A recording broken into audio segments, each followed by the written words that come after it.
Welcome. Thank you for joining us. I really appreciate it. My claim to fame is that my department moved into the main library in downtown Fort Lauderdale before the building was finished. Okay? There was an old library in an old A&P Yep. in Hollywood. Yeah, that's where. And they built the library at the school. And they were moving from the A&P to the school. But the main library was being built, and that's where my department was supposed to be. So I said, I don't want to move twice in 6 months. So they let me and my department move into the main library before it was finished. And I almost electrocuted one of the workers. Oh, your claim to fame, right? Yes.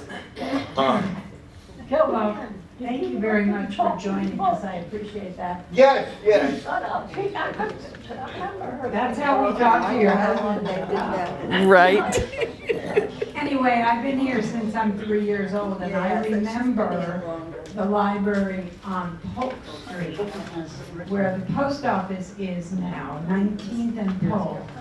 And the teen center used to be next door, so I would tell my parents, I'm going to the library. Of course, I'd be dancing at the teen center. But I did bring a book home. Okay, today's speaker is Allison Grubbs, who is the Broward County Library Division Director, who will discuss everything about the library and that she knows. And they're celebrating their 50th anniversary. And I've made a poster back there of all the different libraries in our region, if you want to check it out. Adam told me I made one mistake, but that's okay.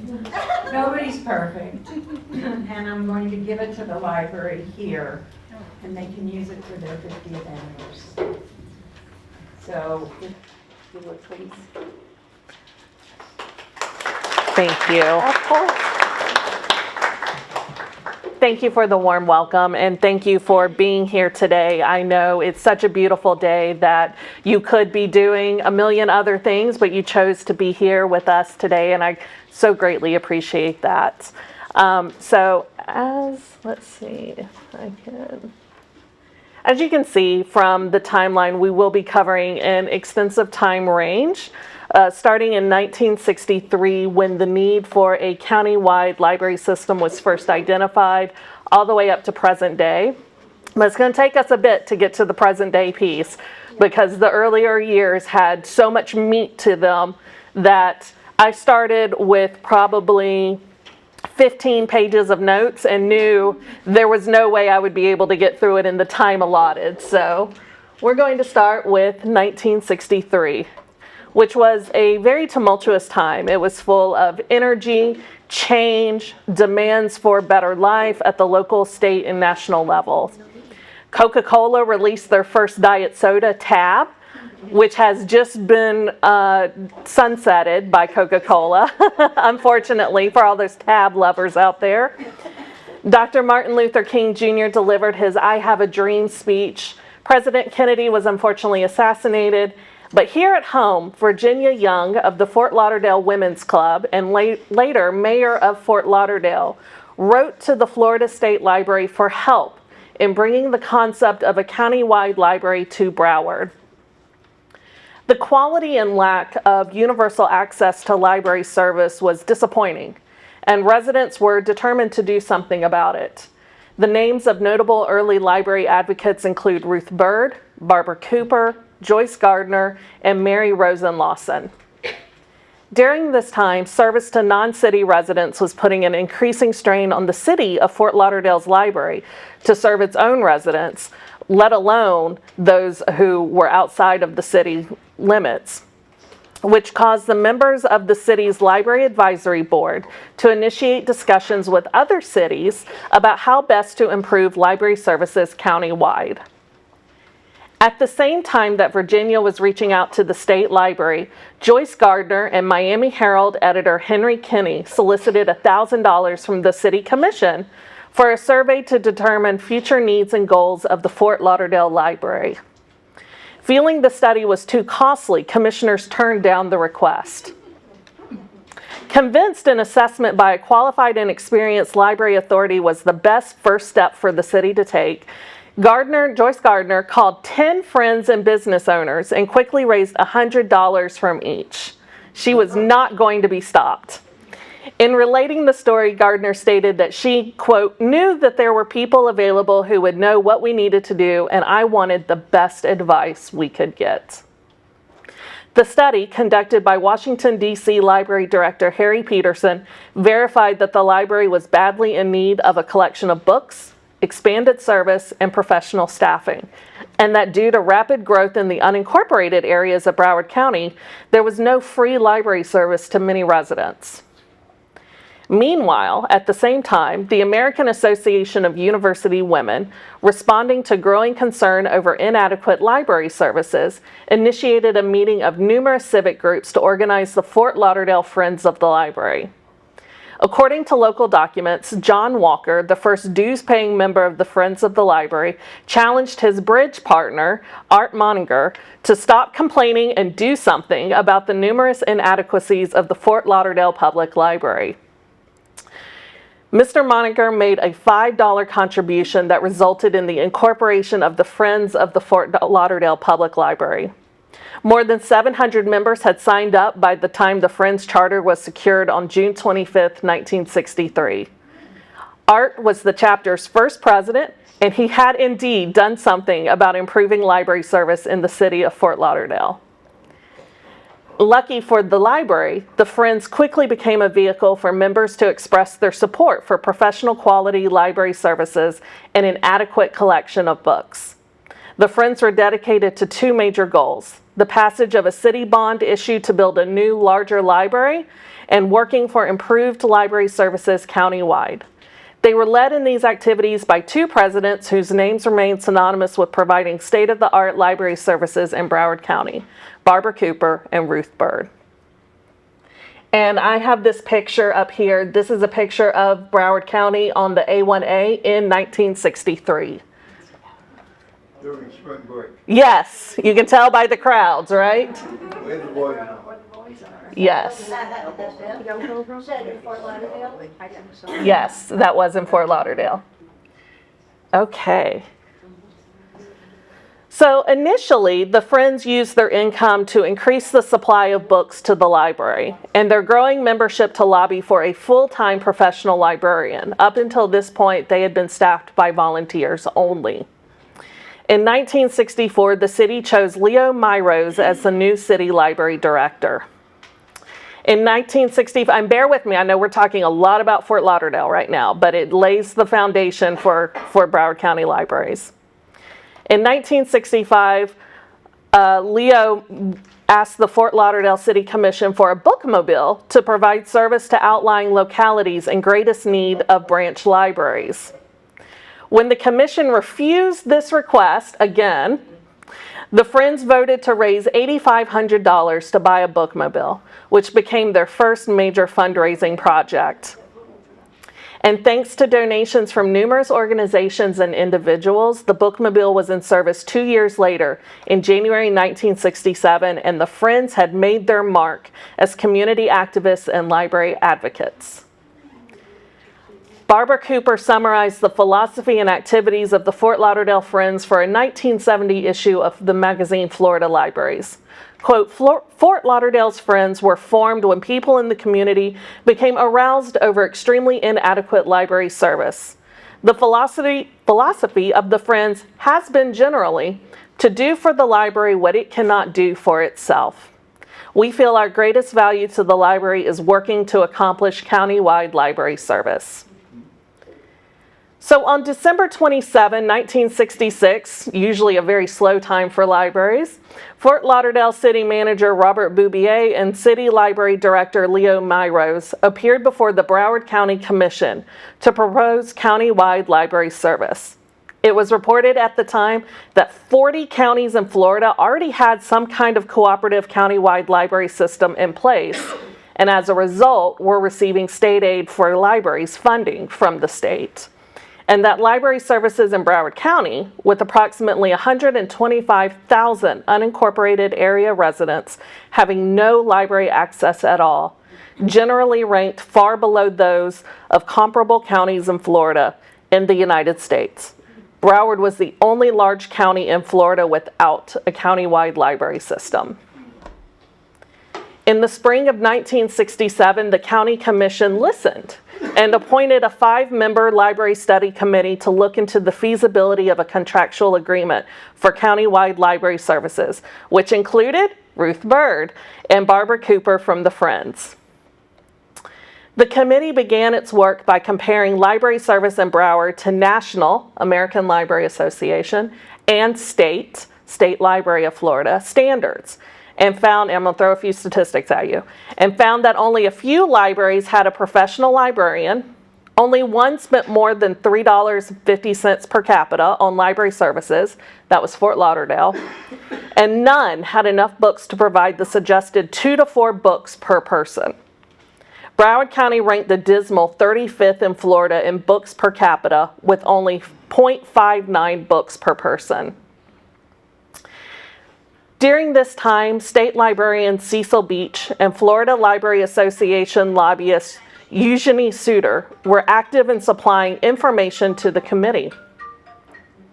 Barbara Cooper relates, both did a wonderful job educating countywide advocates and helping us build our case.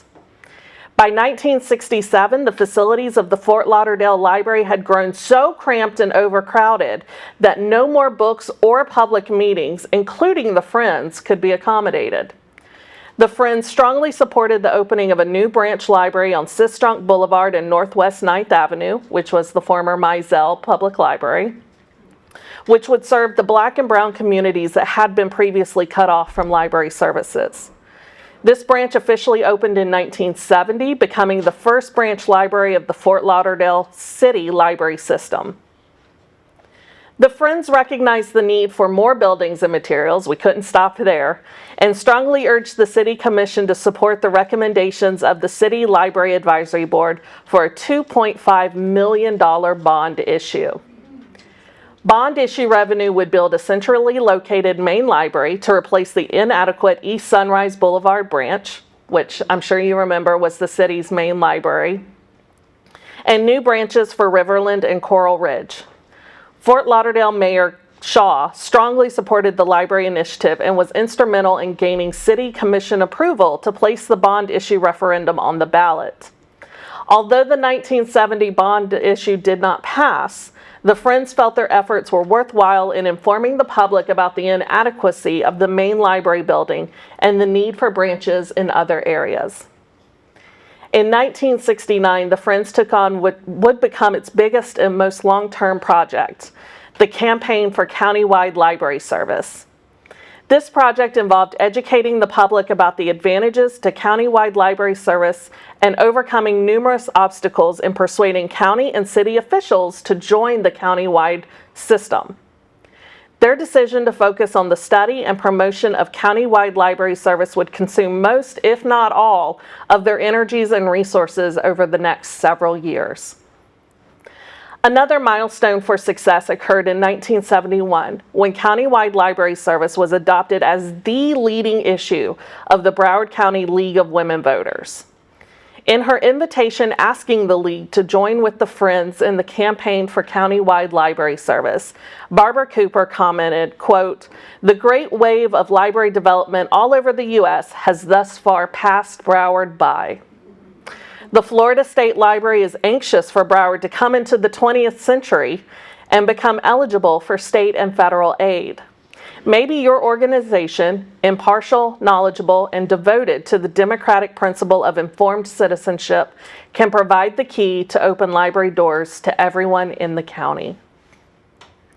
On April 18, 1972, representatives from the Fort Lauderdale Friends of the Library, the League of Women Voters, and the Library Lobby appeared before the County Commission to present a petition containing 7,000 signatures asking for a countywide library. And at this meeting, they listened again, and the Commission gave initial approval for the study committee's proposal. The Hollywood Sun-Tattler, which we've digitized, expressed its support for the proposal that would provide badly needed library service to their readers. Quote, books are wonderful things, be they fiction, nonfiction, strictly entertaining, or educational. Books should be available to those who want them. A county library system would make books and other reading material available to those who presently have very limited or no access to such things. Main users of a county library would be residents living in unincorporated sections of the county, of which South Broward comprises a large portion. So the intent of the League's proposal was to get more books to residents where they live without boundary restrictions and to enhance whatever library service residents already had. The proposal made clear that residents in cities that elected to keep and maintain their existing facilities would have both city and county library services. The proposal encouraged the county to make every effort to incorporate existing city library employees into the county system and preserve their benefits, which they did. Former Deputy County Administrator Robert Koth remembered, there was never enough money to meet all the needs Broward County faced during this era. Needs and projects were unlimited. If an issue had no sponsor, it didn't happen. Because of the Friends, the League of Women Voters, and other persistent advocates, a countywide library system was one of the fortunate few issues that got approved by the commission. And this picture is the ribbon cutting of that $8,500 bookmobile that the Friends raised. Okay. So finally, in January 1974, the county hired 30-year-old St. Louis librarian Stephen Whitney to be Broward County Library's first director at a starting salary of $23,000 and a budget of $1.5 million. During this crucial time, community groups like the League of Women Voters and the Friends of the Fort Lauderdale Library continued their active support for the library system and its new director. This support was vital because some of the 9 cities that had initially pledged to join the system were having second thoughts about surrendering their city library to a larger system and giving up control of library jobs. Pompano Beach librarian Frank Trenery said, quote, a library is a personal thing. To turn over our library to the county, which has nothing but one man? No. In spite of these challenges, on Tuesday, June 11th, 1974, the County Commission unanimously ratified contracts turning over control of facilities in Fort Lauderdale, which included the main library on Sunrise Boulevard, the Mizell and Riverland branches, as well as the bookmobile, and Hollywood to the county.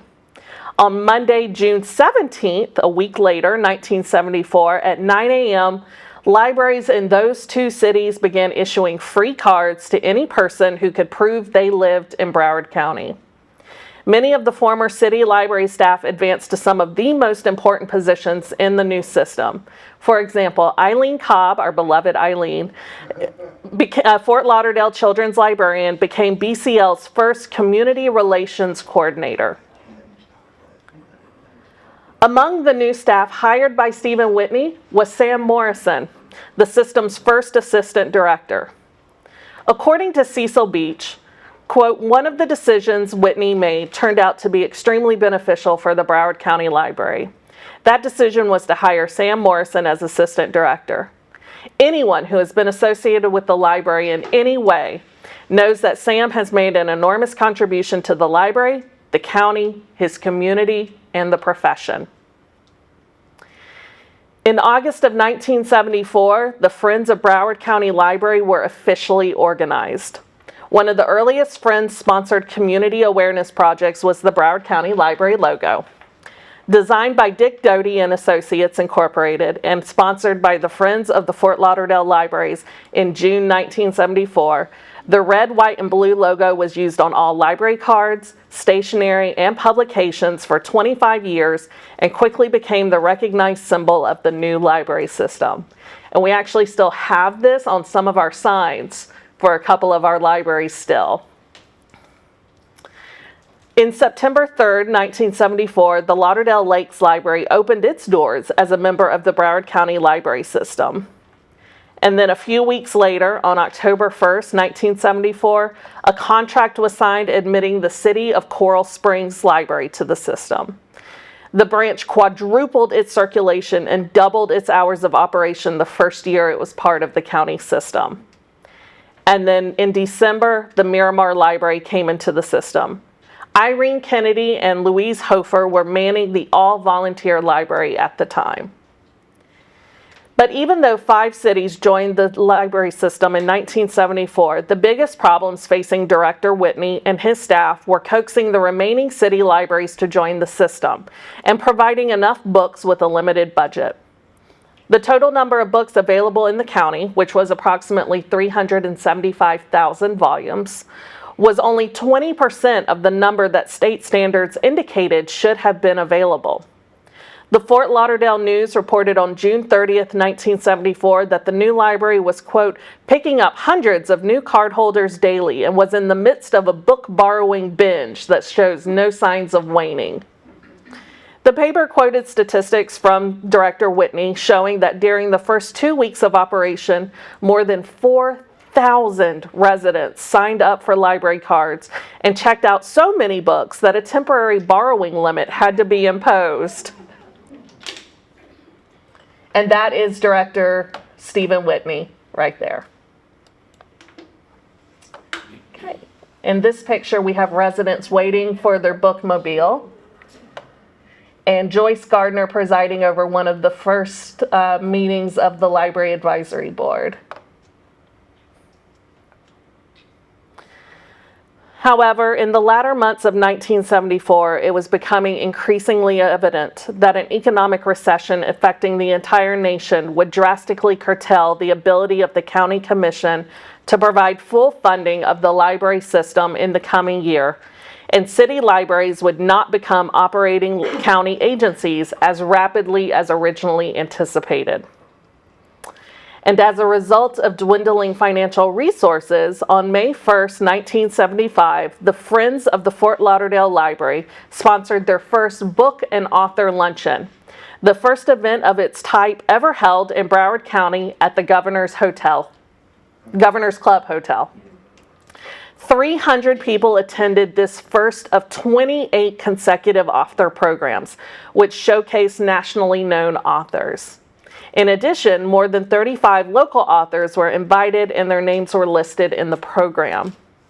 The Friends Book and Author Luncheon, the idea of Friends President Frederick Ruffner, became hugely successful and was the forerunner for what we're hearing, the Broward Public Library Foundation's Night of Literary Feasts, which was last night, and I hope some of you were able to attend.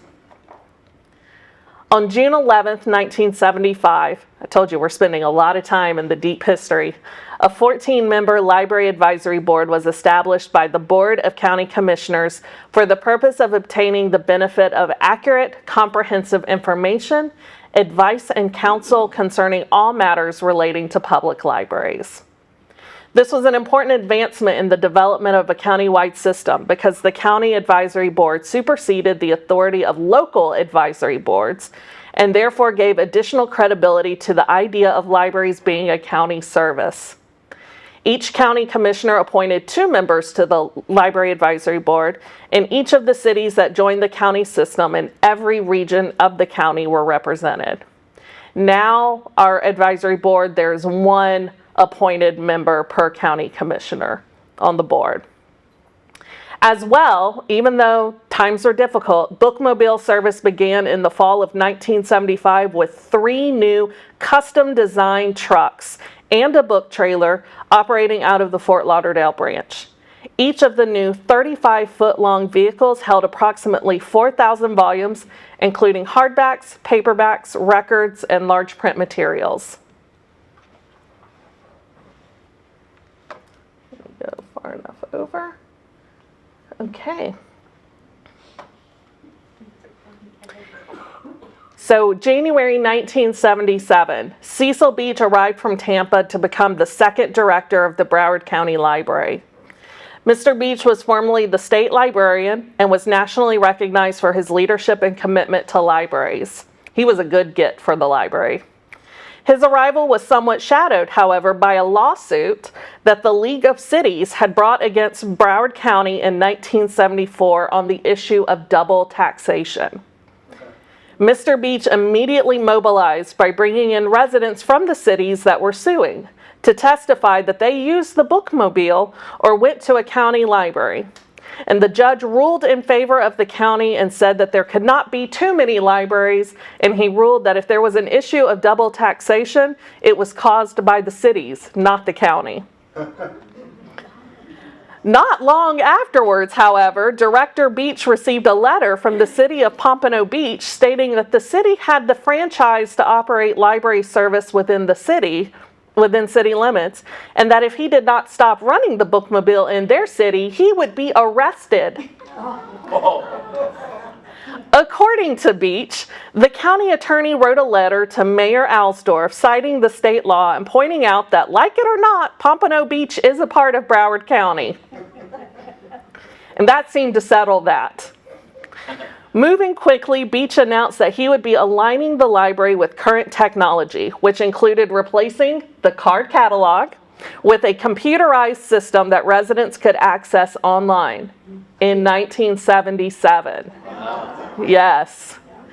He was also tasked with bringing more city libraries to the county system and was successful in bringing Dania Beach, Lauderhill, and Hallandale on board that same year. Beach stated later that he, quote, spent more time in city halls than he did in county chambers, and I did not find even one who said that he or she was not a supporter of libraries. But they were suspicious and doubtful about the county. My job was to convince the cities that the county could and would put together an outstanding library system.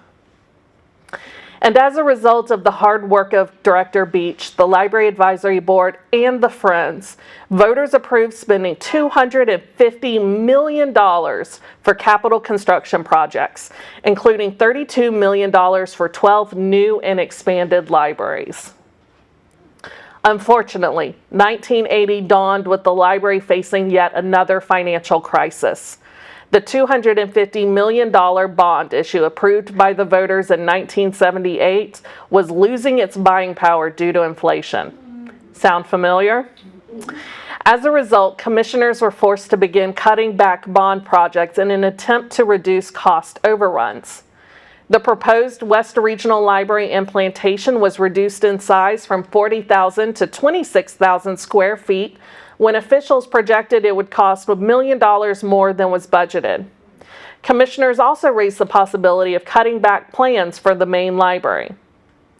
But despite these issues, talks between Broward County and Broward Community College were continuing, and an editorial in the Fort Lauderdale News in February of 1980 stated, both sides agree that sharing resources does more than stretch dollars and preserve quality. It also breaks down psychological walls between institutions and creates a common ground. During the 1980 legislative session at the state, $2.5 million, to be matched by $2.5 million county dollars, was appropriated to Broward Community College for the joint construction of the South Regional Library. And for a time, it was in the A&P supermarket, as someone mentioned earlier. The year 1981 began nationally with the swearing in of President Ronald Reagan and the dawning of the era of trickle-down economics, which cut spending on federal programs and pushed a variety of funding decisions down to the state and local level. Reaganomics severely hampered BCL's ability to meet current service demands and open new and renovated bond issue libraries. 71 federally funded positions were cut, and drastic reassigning of library personnel was required. As a result, hours at 7 libraries were reduced, and commissioners were forced to cut the money available for book purchases and the much-used bookmobiles, which at the time checked out more books than all but 2 of the county libraries. Public reaction to the reductions in library service hours was intense, to say the least. The advisory board called the situation a crisis and reported to the commission that the, quote, attitude of the general public toward the library system is disillusionment with the quality of the service being offered. That unhappiness seems to be coupled with uneasiness over the commitment on the part of the county commission to the support of the system in terms of adequate staff and library materials. The very existence of this system is threatened by the current budgetary crisis. That is strong language. Inflation caused a serious reduction in what bond issue money could buy, and to compensate for this shortfall, it was necessary to cut $3 million from the library capital budget. That money had been earmarked for the furnishings of the main library, and the cutback meant that Main opened with very few books on its shelves. But as our beloved Eileen Cobb explained, when you buy a house or an apartment, you don't start with it fully stocked. You do have to grow into the space. The Friends and the Library Advisory Board reacted to the latest financial woes by seeking private donations and bequests. It was during this period that the possibility of hiring a full-time staff member to coordinate development activities was first discussed, and the groundwork for the formation of the Broward Public Library Foundation was laid. Even still, expansion marched on. In March 1981, the North Lauderdale Branch Library, located in the North Lauderdale City Hall building, joined the system, and the new Hallandale branch became the first county library completed with 1978 bond issue funds. In June, the Von D. Mizell branch moved into larger leased quarters down the street in the new City of Fort Lauderdale Community Center. Other libraries expanded or renovated with bond issue funds that were dedicated in 1981 included Hollywood in June, Lauderdale Lakes in July, Fort Lauderdale/East Regional in September, and Tamarack in October. Groundbreaking ceremonies were held for the new Coral Springs branch in February, the new Davie Cooper City branch in June, and the new West Regional Library System in September. So even with all the issues that were happening, great things were still occurring. In September, the county purchased 60,000 volumes of books from retired bookstore owner and rare book appraiser Jack Tannen. For the previous 2 years, Tannen labored for free to establish a rare and special collection room at the new main library. Approximately 1,000 of the volumes were considered rare, and these made up the core of the collection that is now housed in the Bienes Center for the Literary Arts.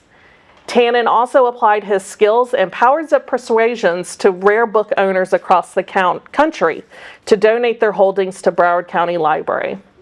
And because of Tannen's efforts, 2 vintage first edition copies of Mark Twain's The Adventures of Tom Sawyer and Adventures of Huckleberry Finn and other noteworthy books were donated to BCL. In the summer of 1982, the Broward Public Library Foundation was chartered by the Secretary of State, quote, for the purpose of encouraging and receiving gifts and bequests. With this step, the library system entered a new and very timely period of seeking outside funding for new libraries, particularly the new main library, which was then under construction. Barbara Cooper, our beloved Barbara Cooper, the first president of the Broward Public Library Foundation, relates, at that time, a library foundation was a rare thing, and we used Minneapolis and Seattle as our models. Our first mission was to begin recruiting charter founders at $10,000. Their names would be permanently placed in the new library. And at first it was a struggle for early volunteers to get people to contribute, but before long a gift of $25,000 from Fred Ruffner enabled us to hire our first executive director, Joe Anker. His successors, Gail Kaplan, Kay Harvey, and Dorothy Klein, have all performed admirably and have secured millions of dollars in the interest of making a good library a great library. By 1983, programs in all branches increased in number, diversity, and attendance, and were a reflection of the public's acceptance and appreciation of their growing library system. The programs ranged from crochet classes to a dramatic reading circle, from free income tax assistance to a young writer's workshop, from wood carving to a captioned film for the hearing impaired, from a talk on nutrition to help with homework. The display cabinets in all the branches were in constant use, and the bulletin boards were filled with civic announcements. 1984 was a pivotal year for Broward County's Libraries Division. The system had survived the economic minefields of the previous 5 years and was celebrating its 10th birthday with the opening of the 250,000 square foot main library, a building criticized by many as excessive and too costly. To library supporters and staff, however, this anniversary and the realization of the long dreamed of Central Research Library was a breathtaking accomplishment. Marking the occasion with a full-page article, the Sun-Sentinel quoted Barbara Cooper, "I think there's been a miracle. I know of no other place in the country that has come so far, so fast, from so little." Other highlights of the year included BCL's first system-wide Black History Month celebration. The main library was designated the 54th Patent Depository Library by the United States Department of Commerce's Patent and Trademark Office. Say that 5 times fast. The libraries and mass transit divisions joined forces to offer bus riders weekly bus passes with $1 of the $5 fee going towards buying books for the library branch that sold the pass. And the Books and Bears at the Holiday early literacy program for children in low-income daycare centers began with funding from advisory board and foundation member Bert Harmon. Nope, wrong direction. There we go. Familiar face. Samuel F. Morrison became Broward County Library's 3rd library director on January 29, 1990.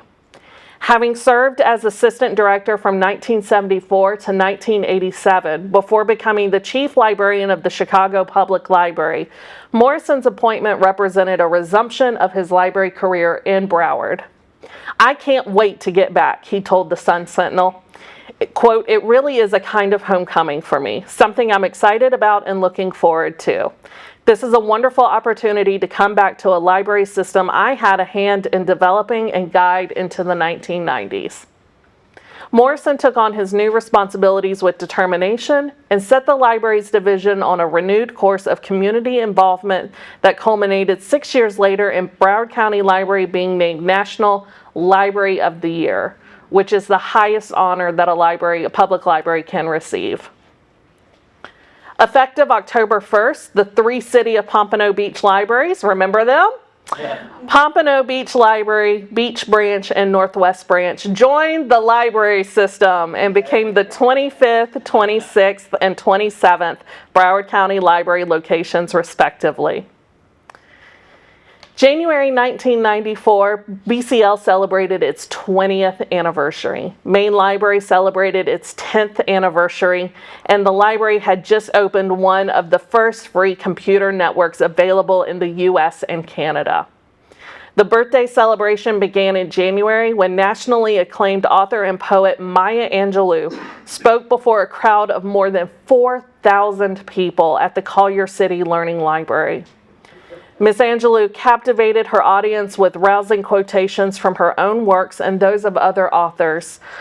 In keeping with her educational message, Ms. Angelou brought Broward County Library a book as a gift, a presentation copy of On the Pulse of Morning, the inaugural poem, the poem which she had composed for and read at the presidential swearing-in ceremony in January 1993. In July of 1995, BCL announced plans to build the African American Research Library and Cultural Center, affectionately known as ARLIC, in Fort Lauderdale. The Broward County Commission pledged half of the $10 million needed to construct the facility, with the stipulation that the rest of the funding would be raised from other sources. In the vision of Sam Morrison, the proposed library would be both a research center and a community cultural center, hosting authors, artists, musicians, dancers, and various cultural events in a 300-seat auditorium and adjacent exhibit area. It would be an historical archive housing videotaped, audio taped, and written memories and personal artifacts about Black history in South Florida. Fast forward a few years, in 1999, Broward County Library celebrated 25 years of service. The system had grown to include 35 branches, Maine, 3 regional libraries, 27 branch libraries, and 4 reading centers, 659 staff, 2.3 million books, and a $33.5 million budget. In his report to the Library Advisory Board at the time, Sam Morrison said, quote, "Beyond bricks and mortar, Broward County Library has evolved from a traditional library, providing only books and magazines, into a multifaceted organization bringing a world of information and technology to Broward County residents."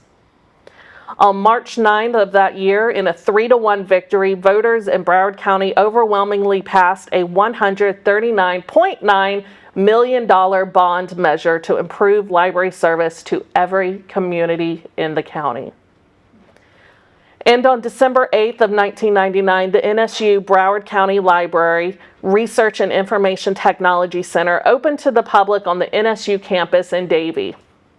The 5-story, 325,000 square foot library was designed to take advantage of the latest technologies and offers its users the ability to tap into resources around the world through both wired and wireless modes of communication.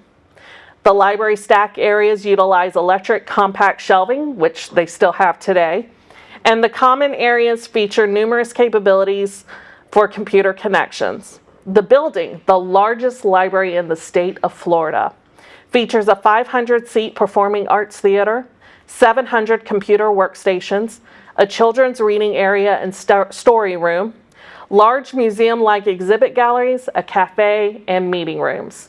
And now they have the Levan Innovation Center on the 5th floor, which expands it even further. The much anticipated African American Research Library and Cultural Center opened on Saturday, October 22, 2002. Preceded by a week-long series of events, the doors of the ARLIC were officially opened to the public following the grand opening dedication ceremony in nearby Reverend Samuel Delaveau Park. The 65,000 square foot library and community center is only the 3rd public library in the country, the other 2 are in New York City and Atlanta, which focus on the history and culture of African Americans in America and abroad. The library, which stands at the heart of the city's historically Black community, opened with 75,000 books, artifacts, movie reels, and slides in its collection, which include Nat King Cole's original sheet music and children's books written by actress and choreographer Debbie Allen. "It's a symbol of freedom," said Julie Hunter, manager of the library. "It's a symbol of hope that all children have an opportunity to learn about their heritage. Once you know where you come from, you know where you are and why you are there. Then you can visualize what your future can be." Through the many twists and turns in the development of ARLIC, Sam Morrison never gave up on his dream of providing a library center for all of Broward's African American residents, and a common ground upon which all Broward citizens could meet and share their thoughts and ideas. Morrison's cultural bridge could have died several times along the way. He had to contend with design flaws and construction delays that increased the price of the project by millions of dollars. Yet through it all, he remained undeterred. When asked why, Morrison replied, "Just the belief that it was something that needed to be done." The end of 2002 marked the end of the 25-year span of leadership of Samuel F. Morrison. During his service as library director, Sam Morrison influenced not only the staff and operations of the library, but left an indelible mark on the communities and citizens of the library that the library serves. He was himself a bridge to thousands of people with the singular goal of encouraging mutual respect, understanding, and trust among everyone who entered the library. Morrison cared about people, their interests and concerns, and felt obligated to find the common ground needed to resolve differences. He felt his role as library director was to be active in the community so people would know about their library, and he wanted to give them a new and different picture of the library.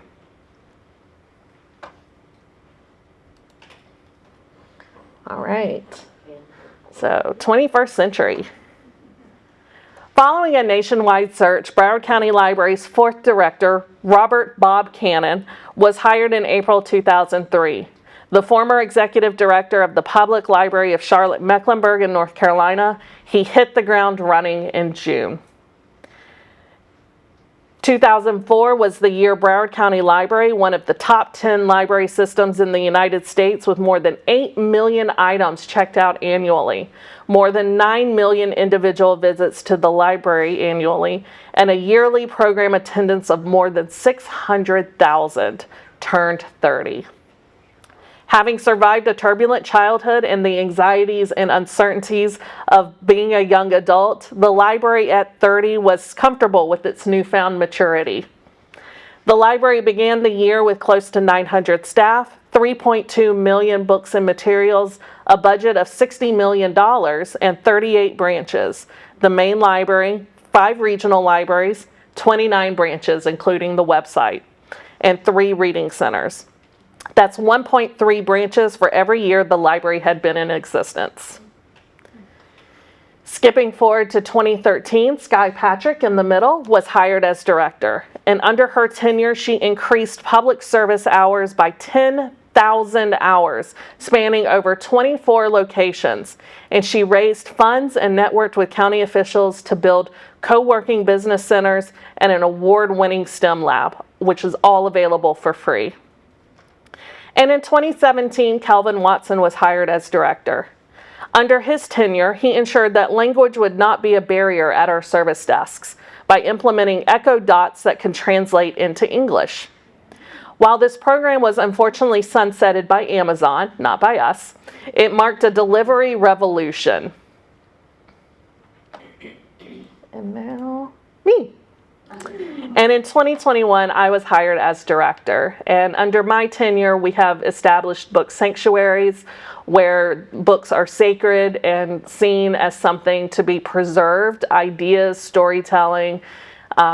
It's something that I just am so proud of our branches and our staff for getting behind and staying true to the idea that libraries are for all.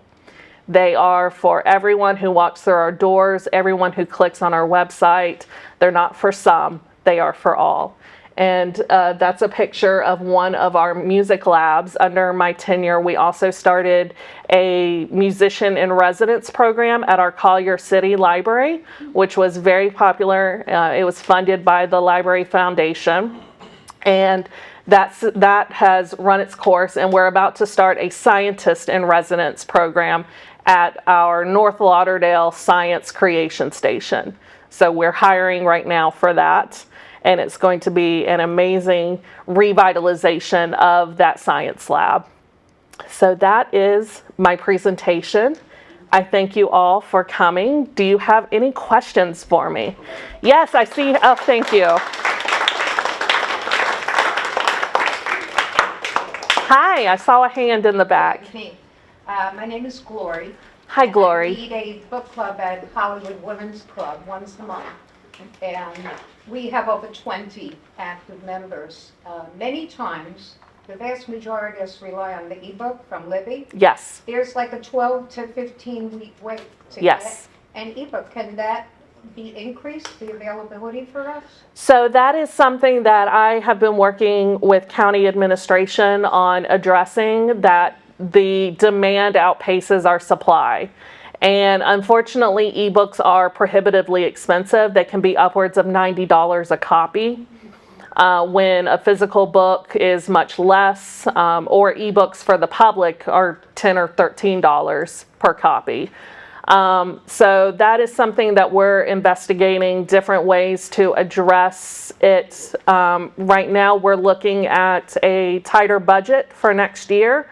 So no supplements, no enhancements to the budget. We're going to be a flat budget. But we are seeing ways that we can address this by tweaking some of, maybe our e-library cards maybe aren't quite as long-lived as they are now.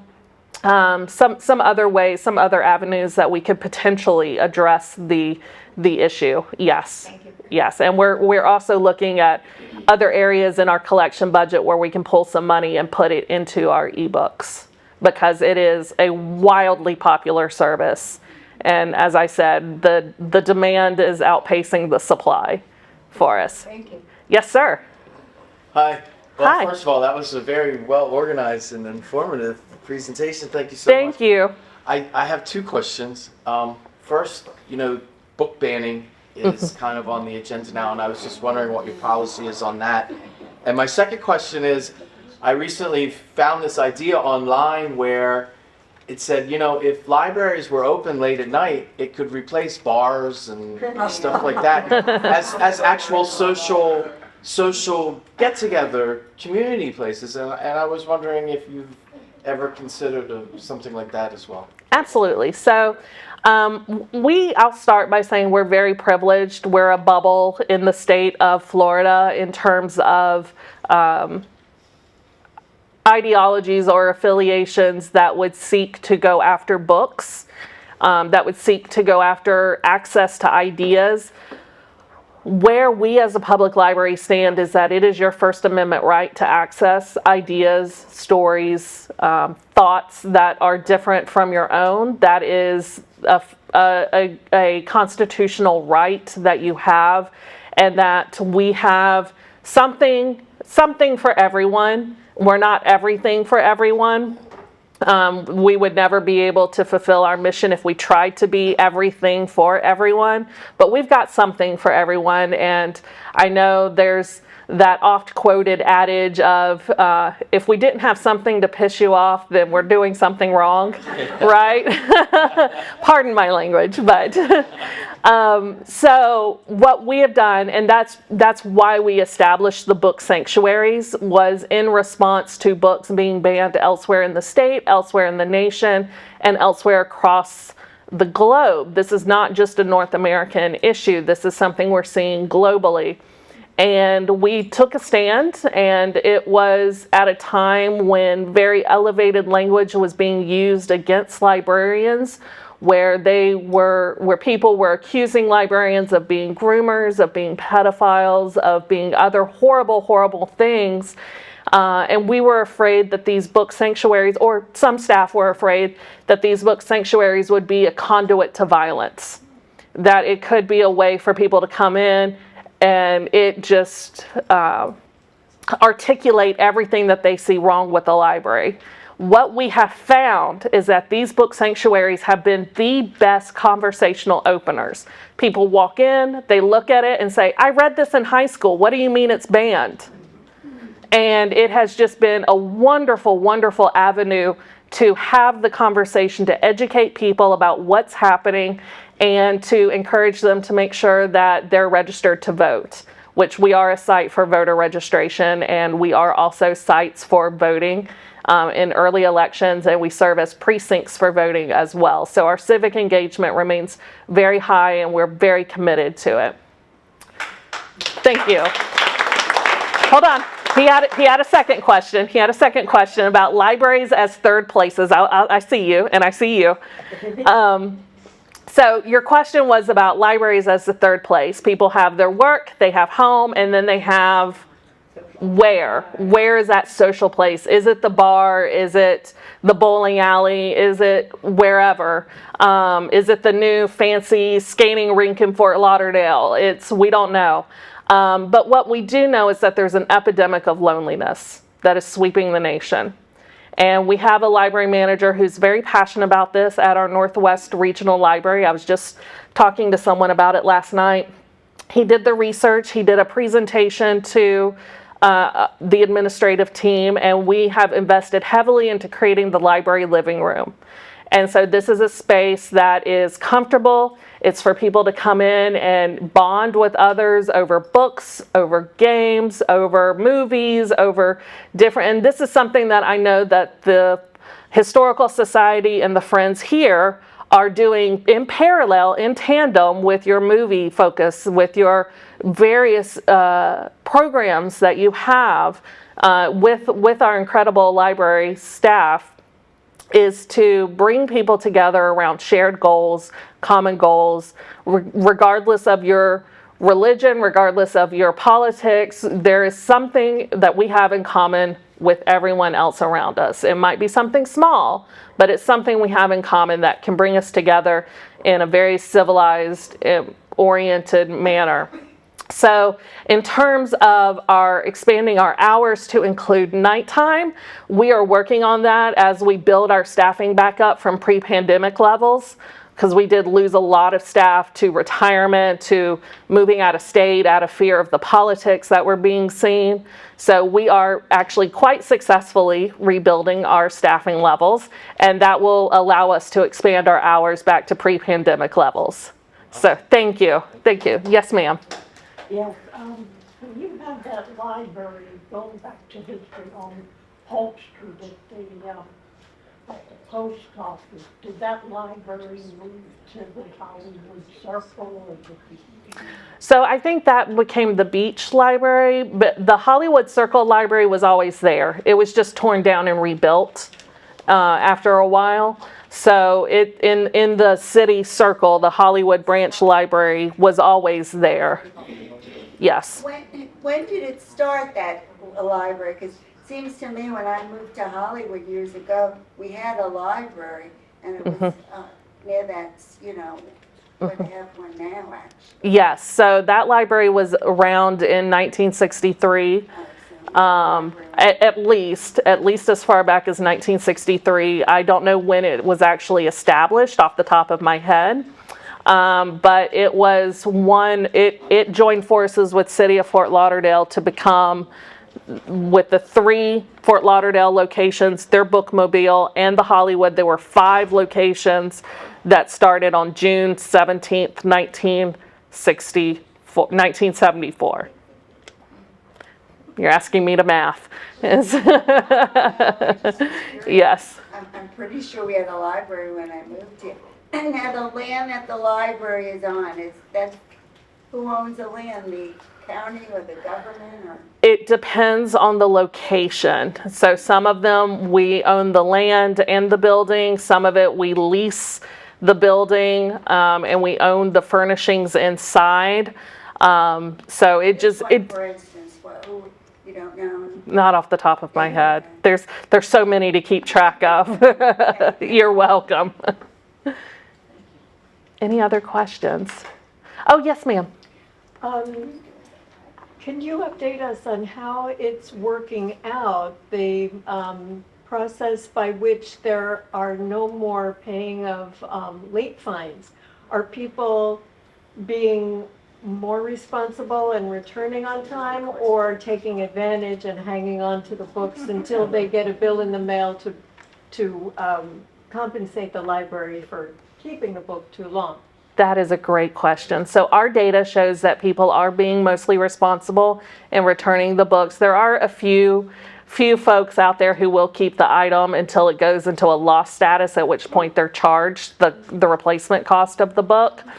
But our data does show that is the exception, not the rule, which is lovely for us. And what we heard back from people when we first implemented it, we had so many people coming in saying, I was scared to come back to the library because we had overdue fines. I was afraid to bring my children to the library and let them check out books. So for us, it was a cost of doing business analysis that we had to do, which was that community relationship with people versus a few folks hanging on to books longer than they should. And we'll work on that with more education on, similar to the Be Kind Rewind campaign of the 1990s with videotapes and Blockbuster, right? We're working on an educational campaign to remind people, when you're done reading it, return it, and working on that. Yes, sir. Hi, I'm a relatively new resident. I've only been here 2 years, but I'm Welcome. very happy with the libraries from Hallandale to Hollywood, and the programs too. It was a great presentation. One thing I'd just like to ask about though is it a budgetary thing about the book club books having to be solicited individually by patrons of the library, because it's a real serious pain. Like, I got a book recently, and it's only a week now to read it for the club. And in Connecticut, which they still, my old town near Yale University, I believe they still are holding the book club via Zoom, which is amazing. Oh, wow. I mean, it's like very impersonal. I mean, you could do Zoom this, Zoom that, and I mean, now, I mean, that's just insane. And they have 169 towns, and the book Wow. club, there, you'd get the book, you'd see little towns. I didn't even know some of the names of the towns. I mean, there's a Brooklyn in Connecticut. There's like East Simsbury, West Simsbury. Is that being reconsidered to bring back individual libraries having 25 books? So that is a hot button issue right now. And Nina and I were just in a meeting on Thursday with other library managers. And we talked about that, and we heard from the library managers on some who it's working out really well for them, some who are having some pushback from their book clubs on this change.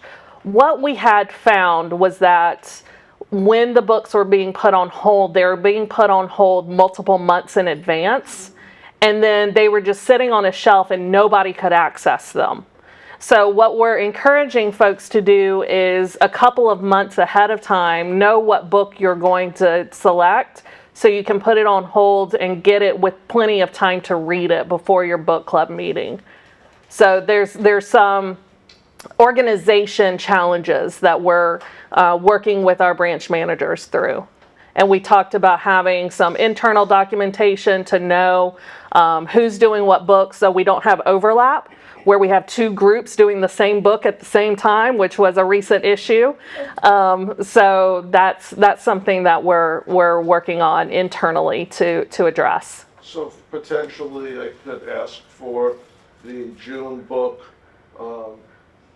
in April? Right, absolutely. You could put it on hold yourself and get it and have plenty of time to read it before the book club. Okay, that's an additional idea. Thank you. Yeah, absolutely. Yes, ma'am, Miss Becca. Hi. Hi. Allison, on behalf of the Friends of the Sterling Road Library, we have over 500 members, as I'm sure you know. And people, if you don't already know us, we have hundreds of programs a year. Now most of them are in person, but some of them are on Zoom, especially the lectures at night. So I just wanted to say how much we appreciate you being here. I've learned a lot, and we always appreciate your support, and I want to thank everybody for coming and joining us at our wonderful 20-year-old library. Yes, thank you. Thank you. All right, so I'll address your question in just a moment, but I think everybody, we're free. Please grab a slice of cake if you haven't already. I hear it's delicious. I've got to get my slice, so leave me one, please. Thank you. Thank you. Thank you.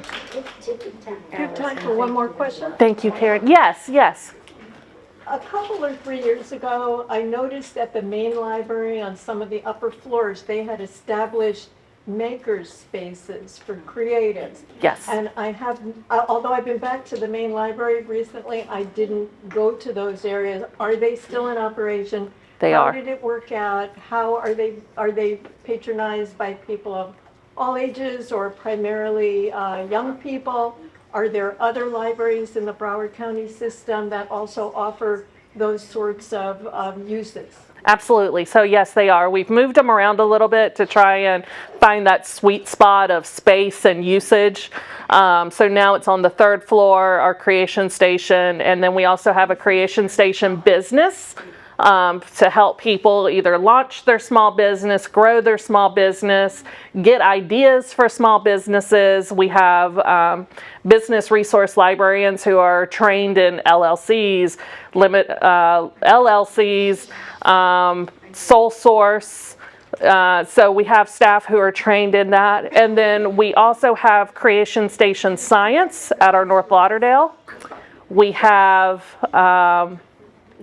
Creation Station Audio Visual at Southwest Regional Library, and staff have the opportunity to create a creation station at their location.